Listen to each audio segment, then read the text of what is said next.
아라키 사다오가 황도파의 그 대장이에요. 육군 대신을 지냈는데, 뭐 하여튼, 아라키 자신은 이 쿠데타에 가담을 한 건 아니지만, 아라키의 추종 세력들이 일으킨 거였습니다. 그런데 천황을, 이 쿠데타를 왜 실패했냐면, 도쿄를 장악을 했는데, 천황이, 아니야, 니들 해산해 하니까, 천황을 모시는 세력이 천황이 해산하라고 하니까, 못해버린 거죠. 그런데 이 황도파의 정신세계에 가장 근접했던 인물이 누구냐?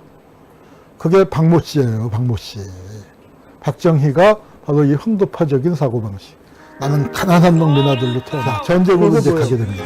그렇게 돼서 전쟁으로 가게 되는데, 그때 이 전쟁으로 가게 될 때 이제 군국주의가 등장하면서 이익 사건이라는 게 있는데, 이 기타이키. 이건 일본의 아주 독특한 사상가인데, 근대 우익의 발단이라고 하고, 기타이키가 젊었을 때 쓴 국가개조법안 원리 대강이라는 책은 이건 뭐 나오기 전부터 금서였어요. 필사본으로 돌아다닌 그 책이 있었는데, 요새 이제 기타이키의 그 저서에 대해서 일본에서 제일 유명한 이 마스모토 게니치가 쓴 기타이키가 번역이 돼서 나왔습니다. 이렇게 이따만하게 두껍게 그 나왔는데, 거기 보면은 이제 이렇게 평했죠. 이이죽 쿠데타의 정신적인 지도자. 그리고 사상계의 마, 광기의 천재. 가장 격정적인 천황신앙의 파괴자. 그런데 천황을 도구로 이용을 해야 한다고 보는 사람이에요. 아주 독특한 사람이죠. 그런데 이 기타이키를 따라서 일으킨 이이죽 쿠데타의 정신적인 지도자였는데, 이이죽 쿠데타를 일으킨 사람, 군인들은 황도파라고 해서 천황을 또 절대적으로 추천하는. 그러니까 자기의 최고의 핵심 추종자들도 기타이키를 오해했다, 제대로 이해하지 못했다, 이제 이런 얘기가 드는데, 여기는 국가사회주의, 반자본주의자예요. 그런데 묘한 게, 자기는 사회주의자인데 제국주의자예요. 이거 참 말이 안 되는 얘기인데, 버젓이 합니다. 왜? 일본이, 앞으로 이제 50년, 100년 후가 되면 일본 인구가 2억 5천만인데, 이 좁은 땅덩이에서 어떻게 먹고 사냐. 그 다음에 한국과 중국 바다 비참한 생활을 하고 있는데, 우리가 그것을 그 한국과 일본의 저 비참한 지경을 어찌 불쌍히 여기지 않을 수가 있냐. 우리 아시아의 형제로서 이걸 같이 하나로 묶어서 한다. 그러니까 그거는 제국주의, 진정한 사회주의자면 제국주의 안 할 수 없다 이거예요. 일본에서. 아주 희한한 그 정신을 가졌죠. 그래서 강력한 지도자에 의한 전체주의 정권을 도입하고자 했기 때문에 쿠데타는 불가피하다. 근데 사회주의자예요. 그래서 어떤 걸 했냐면, 일본인 개인이 가질 수 있는 재산의 상한을 정하자. 그 다음에 일본인 개인이 가질 수 있는 토지나 생산수단도 이것도 상한을 정해야 한다. 그리고 나머지를 국가가 했는데, 이 국가사회주의는 일본이라는 독특한 신이 내진 나라의 그 독특한 거다 해서 참, 하여튼 그 일본 내에서는 특별한 사람인데, 이 이이죽 사건에 사상적인 배후로 몰려서 사형을 당했습니다. 이이죽 사건 때 그 사형을 이제 같이 당하는데, 그 끌려간 이제 군인들, 쿠데타 주동했던 사람들, 그 사람들은 천황만세 부르고 같이 만세 부릅시다 하는데, 기타이키는 끝까지 천황만세 안 불렀다는 그런 전설 같은 얘기가 전해집니다. 기타이키가 있고요.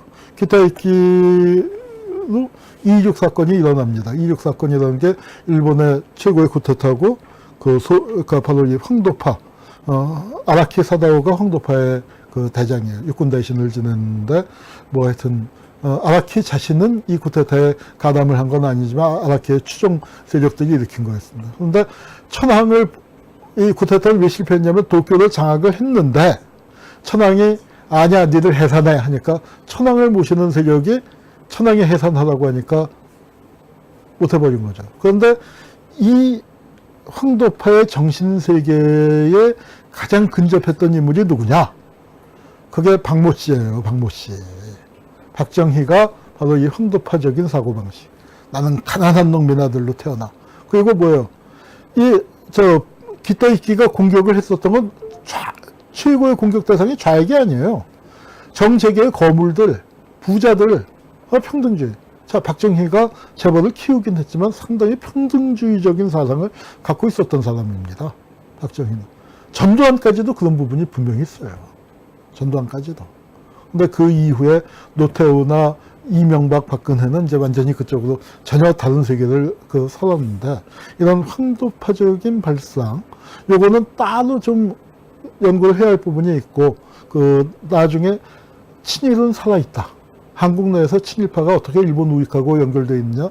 박정희와 황도파를 좀 한번 비교하고, 박정희와 1930년대 일본 우익들의 정신세계, 또 가치관, 그 다음에 국가를 어떻게 운영하려고 했는가를 좀 그건 따로 비교를 하겠습니다만, 적어도 황도파나 일본의 전시 국가체제, 박정희는 황도파와 통제파를 합친 그런 성격을 갖고 있습니다.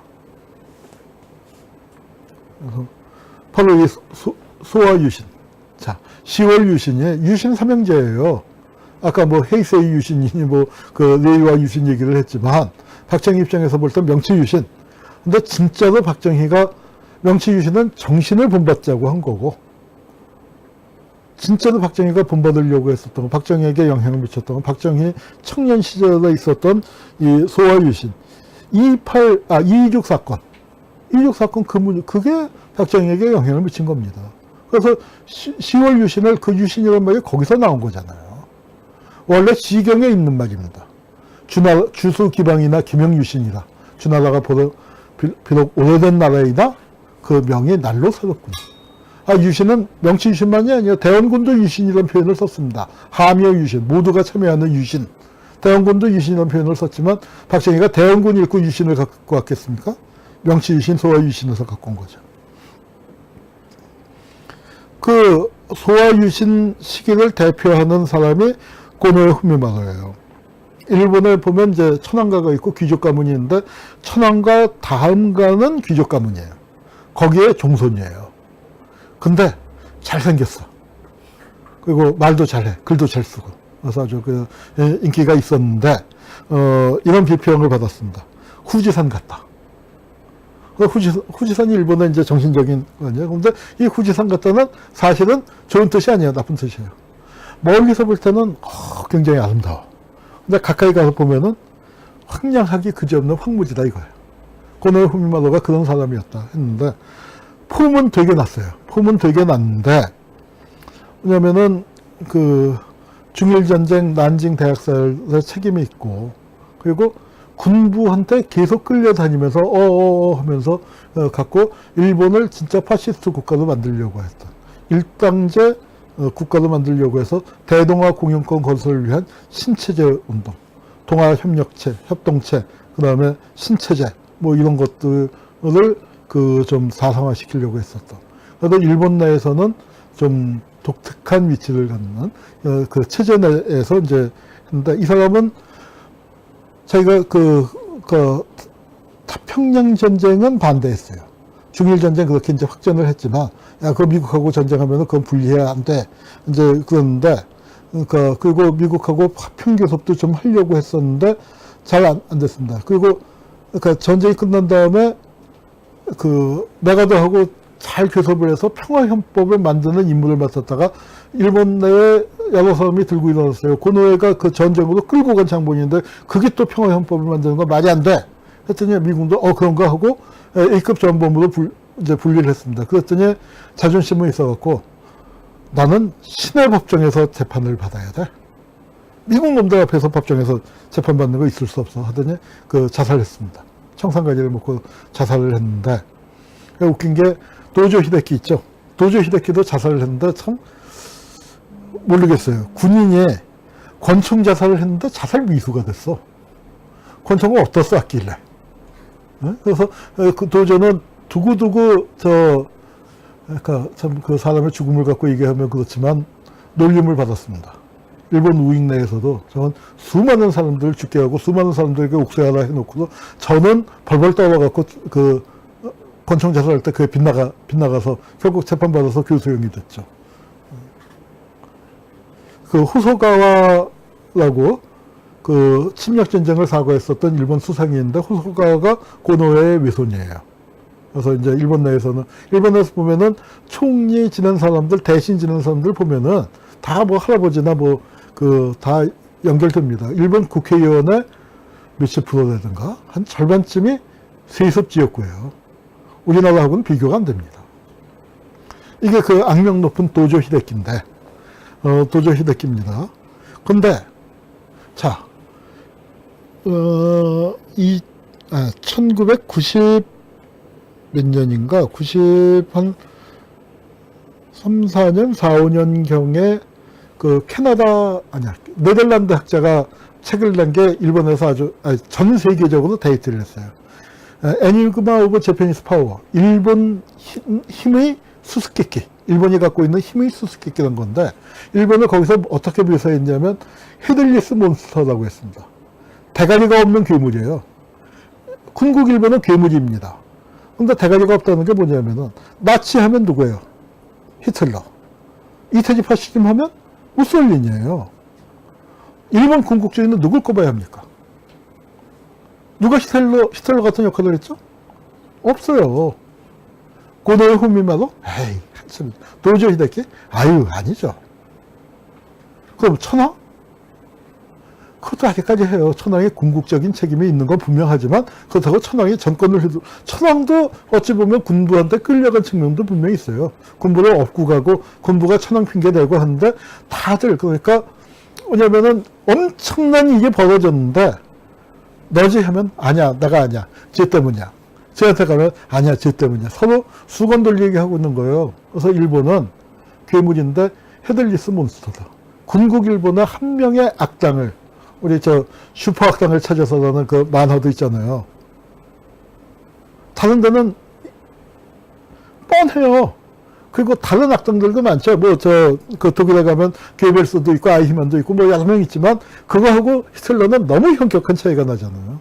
근데 일본은 그렇지 않은 거. 그런데 그게 전후 일본에서도 보면. 그러다 보니까 이렇게 오늘 공부할 사람이 많아지네요. 나쁜 놈이 시기별로 한 놈씩만 있으면은 그 놈만 연구하면 될 텐데, 그러니까, 예, 많아졌습니다. 도조 히데키, 이게 야스쿠니 신사, 지금은 이제 야스쿠니 신사에서 이게 사라졌어요. 유슈관에서, 옛날 유슈관에 있었던 건데, 이걸 보고서 제가 깜짝 놀랐습니다. 우리 서대문 형무소에 가면은 그 수감됐던 분들 얼굴을 쫙 붙여놨는데, 이걸 이렇게 쫙 붙여놨어요. 그래 놓고서 이걸 뭐라고 붙였냐면, 영어로는 워히로스예요. 전쟁의 영웅들. 그러니까 야스쿠니가 전쟁을 어떻게 바라보고 있느냐가 보이는데, 여기 보면은 어디서 전사, 어디서 전사, 어디서 전사가 있는데, 요 사이에 보면 제가 도조 히데키 사진이 있는, 아이고, 여기 이제 무슨 얘기가 나오냐면요. 도조 히데키 사진이 있어서 깜짝 놀랐죠. 저도 이렇게 그냥 이 수많은 사람을 다 보겠습니까? 근데 이렇게 지나가다 도조가 눈에 띄었어요. 일부러 눈에 띄는 데다 배치를 해 놓은 거죠. 근데 딱 그래서 도조 히데키는 사형당했는데, 사형당한 놈도 야스쿠니 신사에 있나? 있습니다. A급 장범 7명이 사형당해서 있는데, 거기다 뭐라고 써놨는지 아십니까? 법무사도 죽어요. 법무사가 뭐예요? 법적인 일로 죽었단 말이야. 사형이라고 안 써놓고. 참, 일본이 조어의 천재라고 하지만 희한한 말을 만들어 놨습니다. 법무사. 저는, 야스쿠니 신사에서만 처음 봤습니다.